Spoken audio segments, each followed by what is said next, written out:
with me, let's change this transparent clear coconut oil into this green nice aloe vera oil. Hey guys, my name is Lydia. Welcome back to my channel. If you are new to the channel, please do well to subscribe. In this video, we are going to make aloe vera oil from scratch. Like, if you haven't made aloe vera oil before, this video gives you in-depth knowledge on how you can make your own aloe vera oil at home from scratch. First of all, you need an aloe vera, and as you can see, I went to pluck some aloe vera from wherever. That is a story for another day. Yeah, so I always say you can ask your neighbor to ask another neighbor. In my country, we don't sell aloe vera like the way I see them sell it in other developed countries like US. People buy aloe vera in supermarkets and they are very big. In Ghana, you'd have to, look around before you can get some nice aloe vera. So this aloe vera is what I'll be turning into an oil and also a gel. But in this video, I'm only focusing on how you can make it into an oil. Yes, so first of all, you have to make sure you thoroughly wash it. Like, wash it thoroughly. When I say thoroughly, I mean thoroughly. It's very important to wash this thing very thoroughly because aloe vera tends to emit some toxins, and if you don't wash it well, when you use it, you have a lot of scalp itchiness. Yeah, like the itchiness will be too much for you to bear.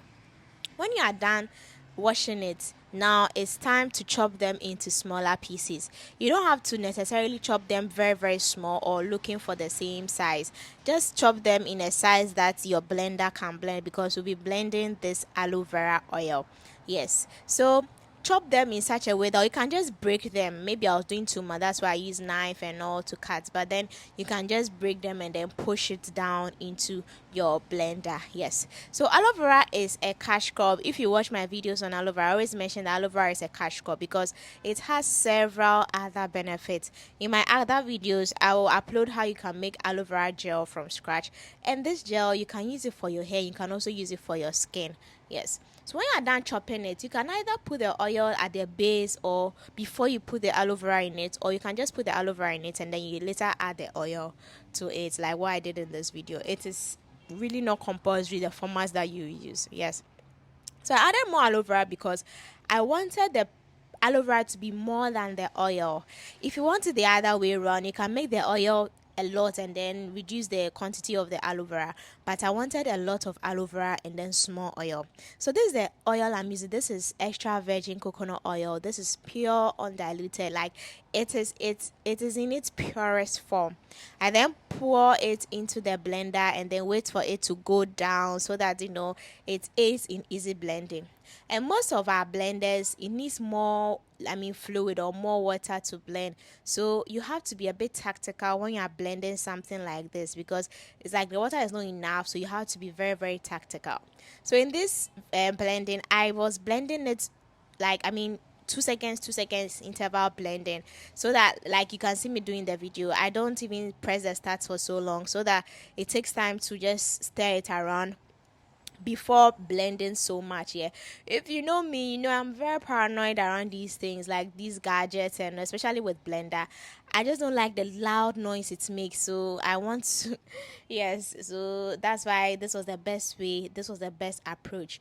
And what also made it fast for me was because aloe vera itself has this natural gel in it, so it made the blending process very easy. Since we are extracting this into an oil, there's going to be fire. I see a lot of people say don't use fire and all that. Please, you can use fire to extract your oil. I have tried it. There's oil that I use fire to fry, and there's an oil I didn't use fire to fry. They all have the same benefit, trust me. Like, they all did the same way. Even the one I used fire was even more filling than the one I didn't use fire. Just that you don't have to burn it. Like, you have to be moderate. In everything, you have to add moderation to it. So please, you can use fire to extract your oil from anything you want to extract it from here. So for now, you can tell that it's not cooked at all. You can even see the sliminess of the aloe vera. So just allow it under low heat for it to boil. It's just like you're preparing stew for jollof. Yeah, you allow the stew to cook so that the oil just comes to the surface of the stew. water is heavier than oil, so definitely the oil will come to the surface of whatever you are preparing. But then because I don't want it to burn, I always try to, stir it after 1 or 2 minutes so that I don't have burnt aloe vera. If I have burnt aloe vera, the burnt smell will smell in the oil and I wouldn't like it. Even from now, you can see that there's a color change. You can see that the white coconut oil color has changed to slight green, like it's greenish. Like from the video, you can tell that it is becoming a bit greenish for your hair. I mean, for the oil. Yes. What are we using this oil for? You can use this oil to pre-poo your hair. You can use it to grow your hair from bald. You can use it to grow your edges. You can use this oil like even you can even use it as your body oil because aloe vera is good for the skin.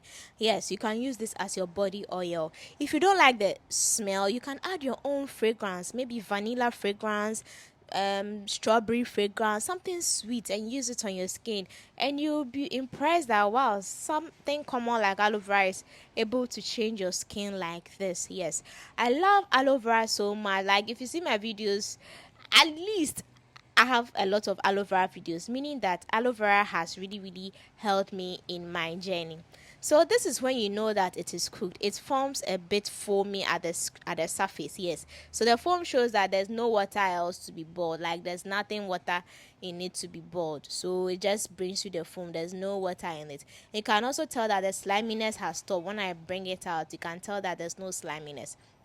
Please fry it well. Like if you want it to stay longer, please fry it well, but don't let it burn. Yes, yeah, you just have to be moderate. You just have to know how you go about it. Fry it well, but don't allow it to burn. It's just, do some statistics and calculation and you know how to go about it. Yeah, so after frying it so well, I just you have to ensure that I fry so, but I'm not doing a lot, so I'm not really particular about whether I fries very well or not, because within 2 weeks I'll be able to use this. If I'm using it as a pre-poo, I'll just use it once, but then if I'm using it as my scalp oil, I can use it within 2 weeks. So strain it when you are done and you are good to go. You just made yourself aloe vera oil from scratch. Like, are you not proud of yourself? You made your own aloe vera oil from scratch, no additives, nothing. You saw the entire ingredients. So this is why I always encourage people to make their own things from scratch. Like do it yourself because you can do it yourself. Yeah, so guys, let me know if you be trying this production. I call it production because it was quite intense. And do well to subscribe to the channel if you are new. I share natural hair tips or DIYs you can use to grow your hair from bald, because I grew my hair from bald and I want to teach you that it is also possible to grow your hair from the most hopeless state. Don't forget to subscribe to the channel and don't forget to leave your comment. Anything you want to know, anything, any measurement or anything, let me know in the comment section and I'll be more than willing to answer all of you. Thank you so much for watching. Till next time. Bye.